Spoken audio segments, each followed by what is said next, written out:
नमस्कार बंधुरा राखिस फूड हाबेर आरो एक नतून भिडियोते आपनादेर सबाइके वेलकाम। आज आमी आपनादेर संगे शेयर करछि खूब कम समय तैरी हये जाबे एरकम एकटा छिला रेसिपि लकी छिला। এই ছিলাটা যেমনই হেলদি তেমনি খেতে টেস্টফুল হয়। তাহলে চলুন বন্ধুরা আর দেরি না করে দেখে নেওয়া যাক আমার আজকের ভিডিও।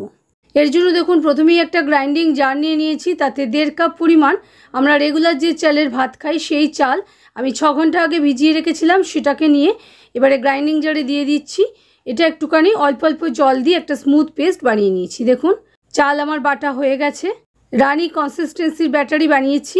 এবার এটাকে সাইডে সরিয়ে রেখে নিচ্ছি। নিয়ে এই গ্রাইন্ডিং জারের মধ্যেই 1 মুঠো পরিমাণ ধনেপাতা স্টেম সহ 2-3টে রসুনের কোয়া আর 1 ইঞ্চি পরিমাণ আদা, 2টো কাঁচা লঙ্কা ভেঙে নিয়ে আর 1.5 কাপ পরিমাণ লকি বা লাউ আমি দিয়ে দিয়েছি। সঙ্গে 1 চামচ পরিমাণ নুন দিয়ে এটারও একটা স্মুথ পেস্ট বানিয়ে নিয়েছি। এবারে দেখুন এই পেস্টটা চাল বাটার মধ্যে আমি অ্যাড করে দিচ্ছি। দিয়ে এবার হাতার সাহায্যে ভালো করে মিশিয়ে নিচ্ছি। খুব ভালো করে মেশানো হয়ে গেছে। ব্যাটার আমাদের এরকমই বানাতে হবে, খুব বেশি মোটা করব না ব্যাটার, তাহলে ছিলাগুলো অনেক বেশি মোটা হবে। এবার এর মধ্যে একটা তড়কা প্যান বসিয়ে নিয়েছি গ্যাস বার্নারের উপরে। তার মধ্যে এবারে একটা গ্যাস বার্নারের উপর তড়কা প্যান বসিয়ে নিয়েছি, তাতে 1 টেবিল চামচ পরিমাণ রিফাইন্ড সয়াবিন অয়েল অ্যাড করে দিয়েছি, 1 চামচ পরিমাণ গোটা জিরে আর 1/2 চামচ পরিমাণ হিংও অ্যাড করে দিয়েছি। সঙ্গে বেশ কিছুটা কারি পাতা অ্যাড করে দিয়েছি। গ্যাসের ফ্লেমটা একদম লোতে রেখে তড়কাটা বানিয়ে নিয়ে এই আমাদের ব্যাটারের মধ্যে অ্যাড করে দিচ্ছি। এর ফলে আমাদের লকির ছিলাগুলো খুব বেশি টেস্টফুল হবে আর ফ্লেভারফুলও হবে। এবার দেখুন খুব ভালো করে মিশিয়ে নিচ্ছি। ভীষণই সিম্পল, খুব সহজে খুব তাড়াতাড়ি হয়ে যায় আর আগে থাকতে ফার্মেন্ট করারও কোনো প্রয়োজন হয় না। এবারে দেখুন গ্যাস বার্নারের উপর একটা তাওয়া বসিয়ে নিয়েছি, তাওয়াতে 1 চামচ পরিমাণ রিফাইন্ড সয়াবিন অয়েল অ্যাড করে দিয়ে পুরো তাওয়াটা মাখিয়ে নিয়েছি। গ্যাসের ফ্লেমটা মিডিয়ামে রেখে 2 হাতা পরিমাণ ব্যাটার অ্যাড করে দিয়েছি।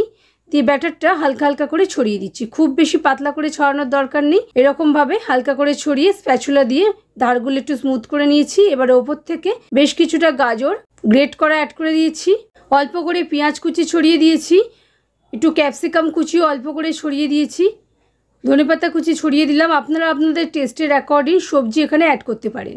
এবারে স্প্যাচুলা দিয়ে হালকা করে প্রেস করে দিয়েছি যাতে এগুলো ছিলার মধ্যে বসে যায়। ওপর থেকে হালকা করে তেল স্প্রিঙ্কেল করে দিয়েছি।